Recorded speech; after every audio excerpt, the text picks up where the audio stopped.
시편. 시편은 150개의 고대 히브리어 시, 노래, 기도문의 모음집으로서 이스라엘 역사에 각기 다른 시기에 쓰여졌습니다. 상당수는 다윗 왕과 관련이 있는데 그는 73편을 썼고 시인이자 하프 연주가로 알려져 있죠. 하지만 그 외에 다른 저자들도 많이 있습니다. 아삽이나 고라 자손처럼 말이죠. 또한 성전 예배 인도자들이나 솔로몬과 모세의 시도 있으며 약 3분의 1은 작가 미상입니다. 이 중 많은 시가 이스라엘 성전의 성가대에 의해 노래로 불려졌지만 사실 시편은 찬송가는 아닙니다. 이스라엘이 바벨론 포로가 된 후 어느 시점엔가 이 고대 시들이 수집되었고 의도적으로 배열되어 지금의 시편이 완성되었죠. 그리고 시편은 매우 독특한 구성과 메시지를 담고 있는데 이는 처음부터 끝까지 읽지 않으면 알아내기 어렵습니다. 시편이 어떻게 구성되었는지 보는데 가장 도움이 되는 건 끝부분부터 읽는 겁니다. 책은 이스라엘의 하나님을 찬양하는 5개의 시로 끝을 맺는데요. 각 시의 시작과 끝에 할렐루야라는 단어가 나옵니다. 이는 히브리어로 찬양하라는 명령이고 야는 거룩한 이름인 야훼의 줄임말이죠.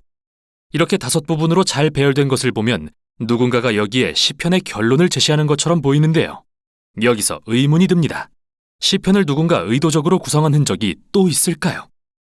만약 시편의 표제를 관심 있게 보신 분이라면 책의 총 5곳에 제 1, 2, 3, 4, 5권이 표기되어 있는 것과 시편이 크게 5부분으로 나뉜다는 걸 발견하셨을 텐데요. 이렇게 보는 이유는 각 5부분의 마지막이 매우 비슷한 시로 끝나기 때문이죠. 마치 편집자가 추가한 것처럼요. 이런 식이죠. 이스라엘의 하나님 여호와를 영원히 송축할지로다. 아멘, 아멘. 이렇게 시편에는 결론이 있고 그 내부는 5개의 주요 부분으로 이루어져 있습니다. 이제 당연히 시편의 도입부로 가서 서문을 찾아봐야겠죠. 서문은 어디일까요? 바로 시편 1, 2편입니다. 이 두 편이 제1권 바깥쪽에 배치된 이유는 제1권과 달리 다윗과 연관이 없고 작가 미상이기 때문이죠. 시편 1편은 주의 율법을 묵상하며 밤낮으로 기도하듯 읽고 순종하는 자가 얼마나 복이 있는지를 찬양하는데 여기서 율법이라는 단어는 단순하게는 가르침을 뜻하며 구체적으로는 구약 앞부분의 토라, 즉 모세오경을 가리킵니다. 실제로 여기서 이 단어는 2가지 의미를 다 가지고 있는데 그게 왜 시편이 5부분으로 되어 있는지 설명하죠. 시편은 하나님의 백성이 평생 어떻게 기도해야 할지 가르쳐주는 새 토라로서 모세오경에서 원래 주어진 하나님의 율법에 순종하는 것을 도와줍니다. 시편 2편은 사무엘하 7장에서 하나님이 다윗 왕에게 주신 언약의 시적 표현인데요. 어느 날 메시아 왕이 오셔서 하나님의 나라를 세우고 열방에 만연한 악과 불순종을 치신다는 내용이죠. 그리고 여호와께 피하는 모든 사람은 다 복이 있다고 마무리함으로써 시편 1편의 시작과 같은 표현을 사용합니다. 이렇게 시편 1, 2편은 이 책이 하나님의 백성의 기도책으로서 구성됐음을 보여줍니다. 즉, 율법을 신실하게 지키려 노력하고 미래의 메시아의 나라를 기다리는 하나님의 백성들의 기도책이죠. 이렇게 2개의 큰 주제가 소개되었다면 이 2 주제를 둘러싸고 작은 책들은 어떻게 구성되었는지 살펴보도록 하죠. 예를 들어 제1권은 정중앙에 15편에서 24편까지 이어지는 시 모음을 배치하는데 이는 언약에 대한 신실함을 요구하는 내용으로 시작하고 끝을 맺습니다.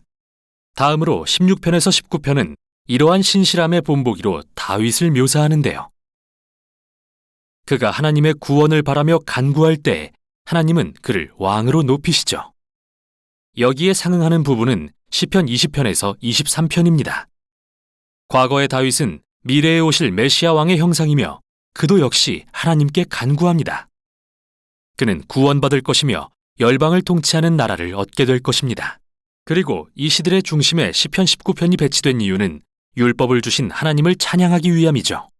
자, 보십시오. 시편 1, 2편의 2 주제가 여기에서 단단히 하나로 묶입니다. 제2권은 2편의 시로 시작되는데 이들은 미래에 시온의 성전으로 돌아올 것에 대한 소망을 노래하며 이는 메시아의 나라에 대한 소망과 밀접한 관련이 있죠. 그리고 제2권은 미래의 메시아 왕이 열방을 통치하실 것을 묘사하는 시로 끝을 맺습니다. 이 시는 정말 놀라운데요.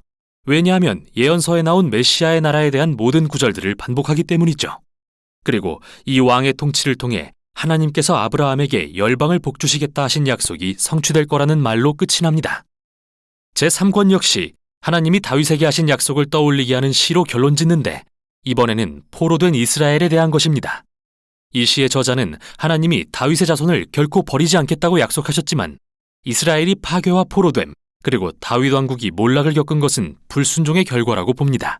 그리고 주께 다윗에게 하신 약속을 잊지 마시라고 간청하며 끝을 맺죠. 제4권은 바로 이 포로라는 위기 상황에 대처하는 내용입니다. 그래서 첫 시에서 모세의 기도를 통해 이스라엘의 뿌리를 기억하게 합니다.